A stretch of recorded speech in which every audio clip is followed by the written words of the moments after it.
বৃষ্টির সন্ধ্যায় চায়ের সাথে এরকম একটা খাবার থাকলে কেমন হয় বলুন তো?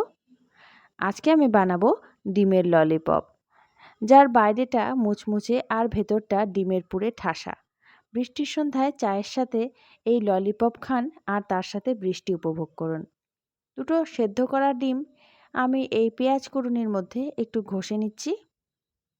একটা ডিম আমি ভালোভাবে গ্রেট করে নিয়েছি, আরও একটা গ্রেট করে নিলাম। এর মধ্যে খুব সামান্য আদা বাটা দিয়ে দিচ্ছি, রসুন বাটা দিয়ে দিলাম, কাঁচা লঙ্কা কুচি আর একটা ছোট সাইজের পেঁয়াজ কুচি করে এর মধ্যে দিয়ে দিলাম। আর দিয়ে দেব কুচি করে রাখা একটু ধনেপাতা। লবণ দিয়ে দিচ্ছি স্বাদ মতো, খুবই সামান্য। এরপর একে একে দিয়ে দিচ্ছি কাশ্মীরি লঙ্কার গুঁড়ো, গোলমরিচ গুঁড়ো আর সামান্য জিরে গুঁড়ো। একটা ডিমের মধ্যে দিয়ে দিচ্ছি সামান্য গোলমরিচ গুঁড়ো আর সামান্য লবণ। আর এদিকে দিয়ে দিচ্ছি 2 চামচ কর্নফ্লাওয়ার। ডিম ভালোভাবে ফেটিয়ে নেব। আর এদিকে এই মিশ্রণটা আমি মেখে নিচ্ছি ভালোভাবে। মাখা হয়ে গেছে। এরপর আমি দিয়ে দিচ্ছি সামান্য ধনে গুঁড়ো। ধনে গুঁড়ো দিয়ে আবারও এটাকে মেখে নিচ্ছি। মাখা হয়ে গেল। এবারে হাতটা ধুয়ে আসলাম আর হাতের মধ্যে একটু রিফাইন তেল মাখিয়ে নিলাম। অল্প একটু করে ডিমের মিশ্রণটা নিলাম আর হাত দিয়ে চেপে চেপে এভাবে গোল করে নিচ্ছি।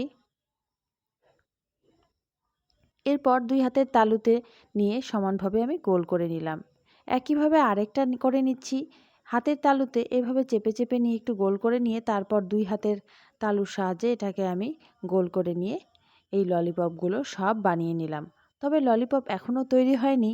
নিয়েছি ব্রেড ক্রাম্বস আর একটা একটা করে এই ললিপপগুলো ব্রেড ক্রাম্বস লাগিয়ে নেব।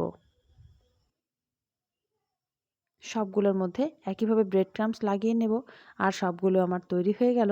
এবারে এই ললিপপগুলোকে আমি ডিমের মধ্যে প্রথমে একটু ভিজিয়ে নেব, তারপর উপরে আরও একটু ব্রেড ক্রাম্বস দিয়ে আরেক কোট করে নেব।